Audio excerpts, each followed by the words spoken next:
Assalamualaikum warahmatullahi wabarakatuh. Pada hari ini, saya dan kumpulan saya dari kumpulan 5 akan membentangkan hasil kajian tugasan kami yang telah kami sampaikan. Tajuk hasil kajian tugasan kami ialah tahap kepekaan dan sikap pelajar Universiti Malaysia Terengganu UMT terhadap pencemaran sungai. Berdasarkan pengetahuan umum, ramai yang tahu bahawa sungai merupakan sumber alam yang sangat penting bagi kehidupan manusia dan juga kepada pembangunan negara. Hal ini dikatakan sebegitu kerana sungai merupakan salah satu lagi sumber-sumber jadi yang membekalkan air bagi keperluan domestik, bekalan air untuk pertanian, industri pengairan dan juga penjanaan tenaga hidroelektrik. Namun begitu, air juga merupakan komponen penting yang diperlukan oleh manusia, haiwan dan tumbuh-tumbuhan bagi meneruskan kehidupan mereka. Seiring dengan kemajuan dan peningkatan populasi pada masa kini, tidak asing lagi bahawa kebergantungan manusia terhadap alam sumber jadi merupakan satu sumber yang sangat penting bagi mereka dan berlaku peningkatan dalam keperluan mereka. Hal ini menyebabkan sumber air bersih menjadi terhad untuk diperolehi oleh setiap manusia yang memerlukannya sehingga mampu mencetuskan fenomena pencemaran sungai yang semakin berleluasa. Di Malaysia, apabila isu alam sekitar seperti pencemaran sungai diperkatakan, perkara ini merupakan perkara yang tidak asing lagi di kalangan masyarakat. Pencemaran sungai merupakan satu fenomena di mana sungai menjadi satu pusat pembuangan sampah sarap, pembuangan sisa-sisa toksik daripada pusat-pusat perindustrian, pusat sistem kumbahan dan banyak lagi yang merupakan aktiviti-aktiviti yang tidak bermoral dari kalangan masyarakat Malaysia sendiri.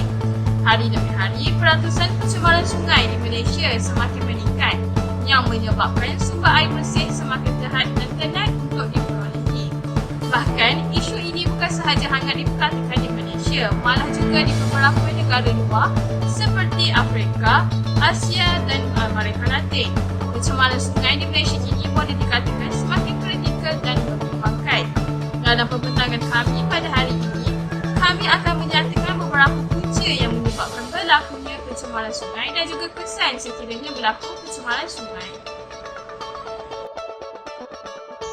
Assalamualaikum warahmatullahi wabarakatuh. Saya ingin menjelaskan masalah alam kita merupakan masalah yang memberi ancaman kepada penduduk di seluruh dunia.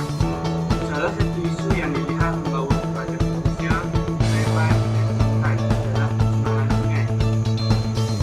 Ismail alias Amin 2009. Isu pencemaran sungai mendapat reaksi komoditi apabila air dijadikan sumber utama untuk penerusan kelangsungan hidup dan menjalani aktiviti manusia. Al-Lida dan Nurli 2012. Menurut Bisnan dan Rindam 2012, pencemaran sungai merupakan antara satu masalah utama untuk yang membelenggu masyarakat yang mana berpunca daripada pelbagai bentuk termasuk sisa-sisa industri dan sampah sarap. Punca pencemaran sungai terdiri daripada punca tetap seperti pelepasan di kawasan perindustrian dan logi pengolahan kumbahan serta punca tidak tetap seperti air larian dari tanah pertanian, kediaman, perdagangan, perniagaan, industri dan sebagainya. Jawatan Alam Sekitar 2012. Pengetahuan alam sekitar didefinisikan sebagai kemampuan individu untuk memahami perkara yang berkaitan dengan alam sekitar. Elgin 2012. Sekian, terima kasih. Sungai yang semakin menghampiri dengan teman manusia semakin terdedah dengan pencemaran. Ismail alias Nabi 2019. Kesan pencemaran sungai juga akan menyebabkan peningkatan kos geologi rawatan air minum. Peningkatan kos yang membolehkan sungai urusan kehidupan akuatik, kemusnahan tempat irigasi semula jadi bagi kilat, terjejasnya aktiviti pelancongan dan kesihatan manusia. Jun BL 2012. Tahap kesedaran manusia mengenai kepentingan penjagaan sungai masih pada tahap berlaku. dalam sekitar khususnya sungai yang melanda kehidupan manusia pada hari ini banyak disebabkan oleh tiga alat manusia itu sendiri. Ismail alias dan Amin 2019.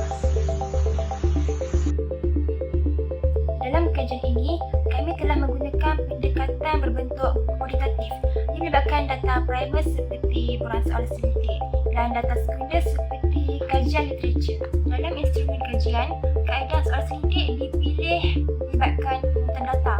Terdapat dua bahagian, iaitu bahagian A merujuk kepada demografi responden seperti umur, jantina, pendidikan dan sebagainya. Bahagian B pula melibatkan maklumat mengenai objektif kajian, iaitu pandangan umum terhadap isu yang dikaji. Antara kaedah yang digunakan dalam pengumpulan data adalah kaedah perpustakaan dan soalan selidik. Melalui kaedah perpustakaan, kami mengumpul data daripada sumber bahan bercetak dan bahan elektronik untuk dijadikan rujukan. Bagi soalan selidik pula, merupakan kaedah kuantitatif yang menggunakan angka. Kami menyediakan beberapa soalan untuk dijawab oleh orang awam. Proses pengumpulan data melibatkan persimpulan, pengumpulan data merikut maklumat serta menyimpan data. Data yang dikumpul akan dikemas kini dan disediakan sebagai input analisis. Seterusnya, data-data yang dikumpul akan dijumlahkan, diringkaskan dan dianalisis bagi tujuan hipotesis. Akhir sekali, data tersebut diperatuskan bagi mendapat gambaran menyeluruh berkenaan dengan kecenderungan responden terhadap isu kajian. Seterusnya saya akan menerangkan tentang hasil kajian dan perbincangan. Hasil kajian dan perbincangan telah didapatkan daripada soal selidik melalui Google Form yang telah dilakukan bagi mengumpulkan data dan maklumat yang diperlukan bagi melengkapkan hasil kajian mengenai tahap kepekaan dan sikap pelajar UMT terhadap pencemaran sungai. Seramai 40 orang responden yang terdiri daripada pelajar telah memberi maklum balas kepada soal selidik tersebut. Terdapat 3 bahagian, bahagian A, bahagian B dan bahagian C. Dalam bahagian A, maklumat responden telah dikumpulkan. Maklumat diri responden telah dikumpulkan, antaranya ialah jantina responden. Dalam maklumat ini, 40 daripada 40 responden, 36 responden adalah pelajar perempuan dan 4 orang responden adalah pelajar lelaki. Seterusnya ialah umur responden.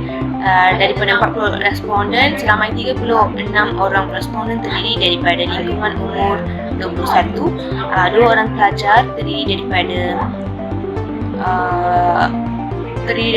umur 20 tahun dan bagi umur 22 dan 23 masing-masing adalah seorang sahajalah yang daripada umur tersebut.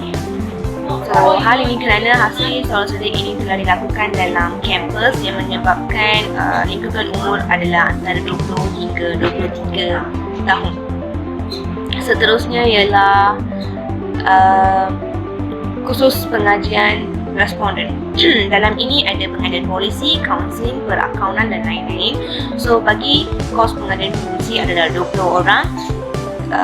Kerana yang menjalankan kajian soal selidik ini pun daripada pelajar polisi, so memang antara pelajar polisi lah yang paling tinggi. Seterusnya ialah tahap pengajian. Tahap pengajian adalah ijazah sarjana muda, STPM dan lain-lain. Yang paling tinggi adalah ijazah sarjana muda kerana dalam kampus kan, so jadi 36 orang adalah daripada ijazah sarjana muda.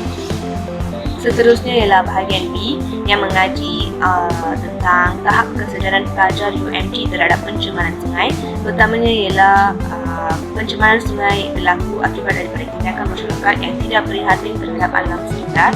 So, untuk pernyataan ini 95 orang responden, 95% responden bersetuju dengan pernyataan ini dan 5 responden 95 orang responden, 95% responden sangat setuju dengan pernyataan bahawa pencemaran berlaku disebabkan tindakan masyarakat yang tidak prihatin terhadap alam sekitar. Hal ini kerana pada segelintir sehari ini kerana responden berpendapat bahawa ada segelintir masyarakat yang suka membuang sampah sarap ke dalam sungai tanpa menghiraukan perbuatan mereka akan membawa kepada pencemaran sungai pada masa kelak. Seterusnya ialah pencemaran sungai berpunca daripada pembuangan sampah sarap ke dalam sungai. Jadi untuk ini 90% responden sangat setuju dengan pernyataan ini, manakala 10% responden setuju dengan pernyataan ini. Hal ini kerana mereka berpendapat bahawa dalam era moden ini sungai tidak lagi bersih seperti pada masa dahulu. Hal ini kerana tindakan masyarakat yang tidak membuang sampah sarap secara betul dan mereka kerap membuang sampah sarap ke dalam sungai. Seterusnya ialah pelepasan sisa ke dalam sisa toksik atau ke dalam sungai boleh membawa kepada pencemaran sungai. Untuk pernyataan ini hampir 95% orang sangat setuju dengan 5% orang setuju bahawa pelepasan sisa-sisa industri ke dalam sungai boleh membawa kepada pencemaran sungai. Hal ini kerana ia bukan sahaja mencemarkan sungai, malah ia akan mengancam kehidupan akuatik yang hidup dalam sungai. Hal ini kerana sisa-sisa industri ataupun sisa toksik yang dilepaskan daripada kilang mengandungi bahan yang berbahaya dan bertoksik yang akan mengancam kehidupan akuatik dan habitat haiwan, habitat kehidupan akuatik.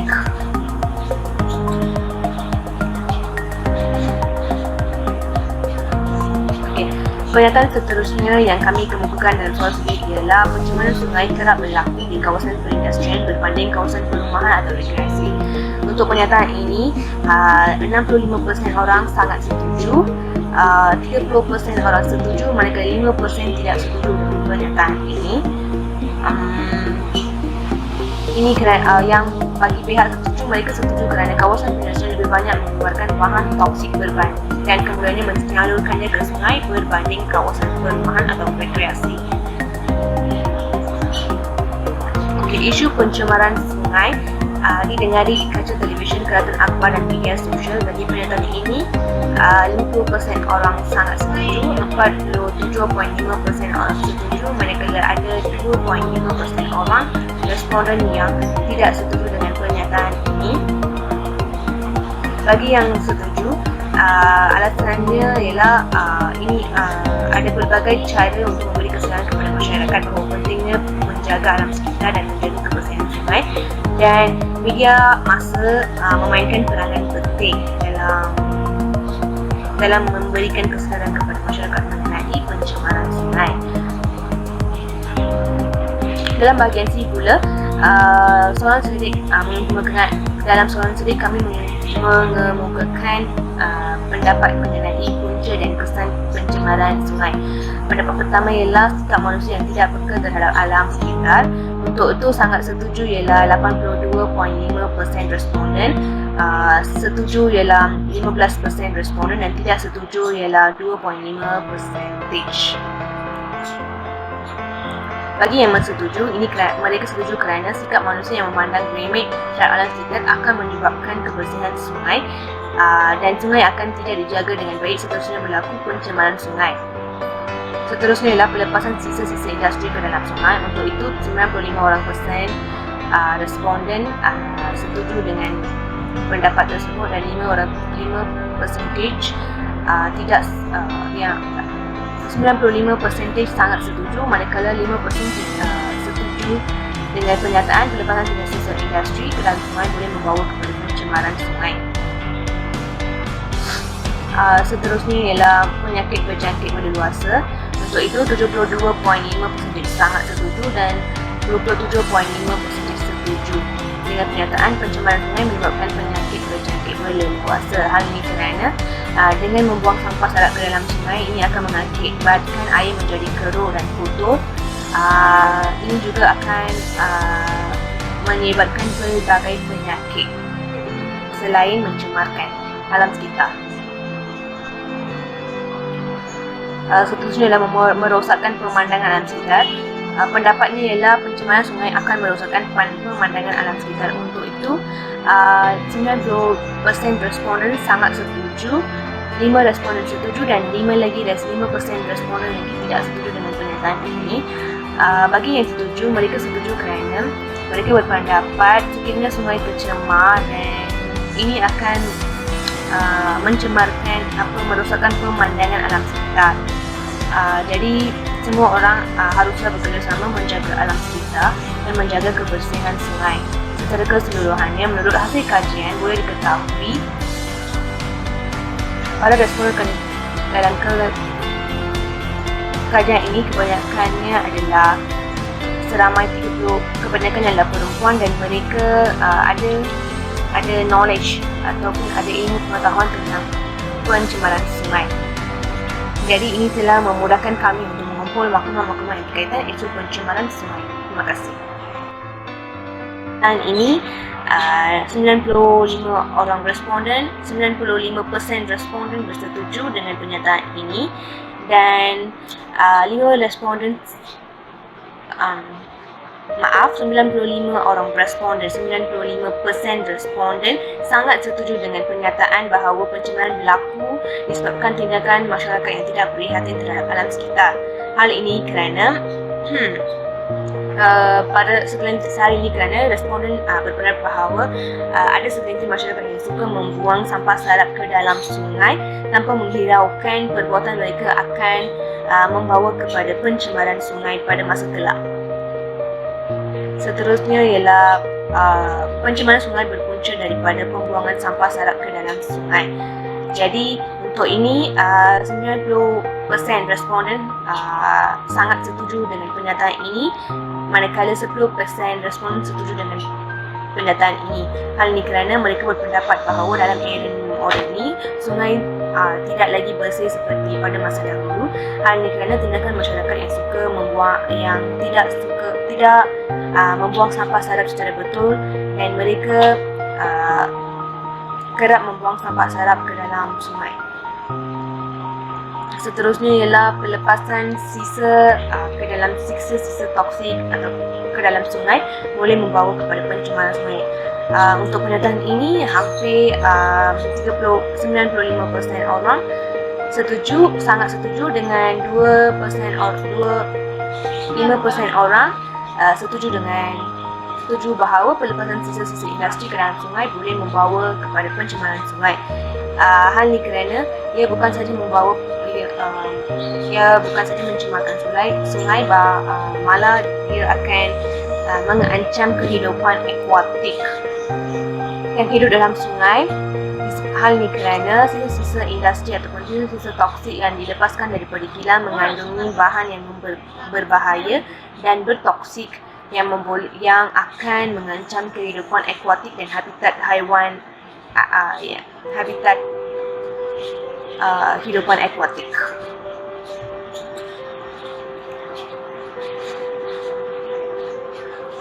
Okey. Pernyataan seterusnya yang kami kemukakan dalam soal sendiri ialah pencemaran sungai kerap berlaku di kawasan perindustrian berbanding kawasan perumahan atau rekreasi. Untuk pernyataan ini, 65% orang sangat setuju, 30% orang setuju, manakala 5% tidak setuju dengan pernyataan ini. Ini kerana yang bagi pihak setuju, mereka setuju kerana 7.5% orang setuju, manakala ada 2.5% orang responden yang tidak setuju dengan pernyataan ini. Bagi yang setuju, alasannya ialah ada pelbagai cara untuk memberi kesedaran kepada masyarakat bahawa pentingnya menjaga alam sekitar dan menjaga kebersihan sungai, dan media massa memainkan peranan penting dalam memberikan kesedaran kepada masyarakat mengenai pencemaran sungai. Dalam bahagian C pula, soalan selidik mengemukakan dalam soalan sendiri kami mengemukakan pendapat mengenai punca dan kesan pencemaran sungai. Pendapat pertama ialah sikap manusia yang tidak peka terhadap alam sekitar. Untuk itu sangat setuju ialah 82.5% responden, setuju ialah 15% responden dan tidak setuju ialah 2.5%. Bagi yang mensetuju, mereka setuju kerana sikap manusia yang memandang remeh terhadap alam sekitar akan menyebabkan kebersihan sungai dan sungai akan tidak dijaga dengan baik. Seterusnya berlaku pencemaran sungai. Seterusnya ialah pelepasan sisa-sisa industri ke dalam sungai. Untuk itu 95% responden setuju dengan pendapat tersebut dan 5%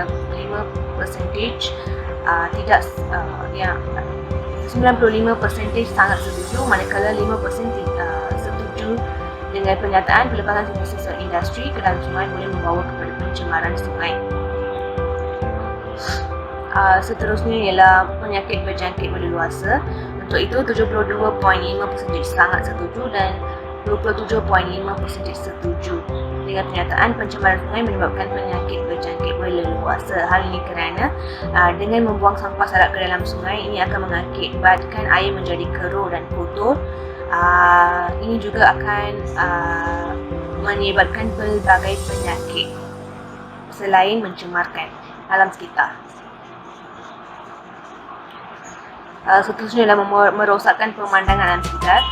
Pendapatnya ialah pencemaran sungai akan merosakkan pemandangan alam sekitar. Untuk itu 90% responden sangat setuju, 5 responden setuju dan 5% responden lagi tidak setuju dengan pernyataan ini. Bagi yang setuju, mereka setuju kerana mereka berpendapat sekiranya sungai tercemar dan ini akan mencemarkan merosakkan pemandangan alam sekitar. Jadi semua orang haruslah bekerjasama menjaga alam sekitar dan menjaga kebersihan sungai. Secara keseluruhannya, menurut hasil kajian, boleh responden sangat setuju, 5 responden setuju dan 5% responden yang tidak setuju dengan pernyataan ini. Bagi yang setuju, mereka setuju kerana mereka berpendapat sekiranya sungai tercemar dan ini akan mencemarkan merosakkan pemandangan alam sekitar. Jadi semua orang haruslah bekerjasama menjaga alam sekitar dan menjaga kebersihan sungai. Secara keseluruhannya, menurut hasil kajian boleh diketahui pada responden dalam kajian ini kebanyakannya adalah seramai 30, kebanyakannya adalah perempuan dan mereka ada knowledge ataupun ada ilmu pengetahuan tentang pencemaran sungai. Jadi ini telah memudahkan kami untuk mengumpul maklumat-maklumat yang berkaitan isu pencemaran sungai. Terima kasih. Saya Aini Najwa akan menerangkan tentang cadangan penyelesaian. Cadangan penyelesaian yang pertama adalah pengamalan sikap prihatin terhadap alam sekitar. Dalam hal ini, semua pihak bertanggungjawab terhadap isu pencemaran sungai dan kian barang. Yang kedua adalah semua pihak haruslah bekerjasama dalam menjaga kebersihan sungai agar pencemaran sungai dapat dielakkan. Sebagai contoh, melakukan aktiviti mengutip sampah sarap yang ada di kawasan sungai tersebut. Seterusnya, undang-undang berkaitan dengan alam sekitar haruslah diperketatkan supaya mengelakkan masyarakat melakukan pencemaran sungai. Sebagai contoh, mengenakan denda sebanyak maksimum RM1 juta atau hukuman penjara 3 tahun jika disabitkan kesalahan. Di samping itu, kempen kesedaran boleh dilakukan bagi mengekalkan kebersihan sungai. Sebagai contoh, menjalankan kempen Cintailah Sungai Kita dapat memupuk rasa sayang dan tanggungjawab dalam menjaga kelestarian sungai. Cadangan tambahan yang boleh dilakukan adalah memberikan pendidikan alam sekitar kepada semua pelajar. Dalam hal ini, pelajar dari peringkat sekolah rendah hingga pelajar peringkat tinggi berhak mendapat pendidikan alam sekitar agar mereka lebih sedar bahawa alam sekitar penting kepada semua hidupan. Selain itu, ibu bapa haruslah memberikan pendidikan kepada anak-anak di rumah. Dalam konteks ini, ibu bapa boleh mengajar anak-anak untuk menita semula bahan yang boleh dikita semula dan membuang sampah ke dalam tong sampah.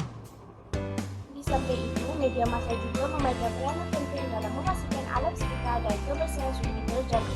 Dalam hal ini, maklumat mengenai alam sekitar boleh disampaikan melalui Facebook, Twitter, Instagram, WhatsApp dan lain-lain. Dengan cara seperti ini, maklumat yang disampaikan lebih jelas dan terperinci. Cadangan lain adalah menjadikan sungai sebagai pusat komuniti. Ini disebabkan oleh pusat komuniti akan sentiasa dipantau oleh pihak yang terlibat, akan menyebabkan kawasan sungai menjadi sentiasa bersih dan lebih terjamin. Cadangan yang terakhir adalah menjadikan sungai sebagai kawasan pelancongan, rekreasi dan pertandingan sukan air. Ini akan menyebabkan kawasan sungai tersebut akan dijaga oleh sesebuah pihak dengan meningkatkan kebersihan dan keselamatan kawasan sungai. Hal ini sekaligus dapat menarik pelancong agar datang ke kawasan sungai tersebut. Sekian, terima kasih. Berdasarkan kajian yang telah dijalankan, jelas menunjukkan bahawa para pelajar di Universiti Malaysia Terengganu UMT menyedari akan isu pencemaran sungai pada masa kini. Mereka juga sedar akan bahaya dan impak terhadap isu pencemaran sungai ini. Malah pada hakikatnya, isu pencemaran sungai merupakan isu yang tiada jalan penyelesaiannya. Namun begitu, pihak-pihak yang bertanggungjawab seperti pihak badan kerajaan, badan bukan kerajaan NGO dan pihak berkepentingan dan pihak swasta yang terlibat perlulah mengambil tindakan penting yang lebih holistik dalam membantu menyelesaikan isu pencemaran alam sekitar ini, terutama bagi isu pencemaran sungai. Mereka perlu memperbanyakkan lagi program-program atau aktiviti alam sekitar yang melibatkan masyarakat bagi mewujudkan kesejahteraan hidup yang lebih baik dan alam sekitar yang lebih lestari. Justru itu, usaha ini bukan sahaja perlu dijalankan oleh pihak kerajaan, bahkan setiap pihak wajib berganda bahu dan bekerjasama meningkatkan kelestarian alam sekitar, memandangkan sungai merupakan salah satu khazanah yang wajib dipelihara dengan baik. Kerjasama dan perlibatan semua pihak harus digerakkan maupun masyarakat umum yang berhampiran. Hal ini kerana tanggungjawab menjaga alam sekitar merupakan tanggungjawab kita bersama. Sekian sahaja dari kumpulan kami. Terima kasih.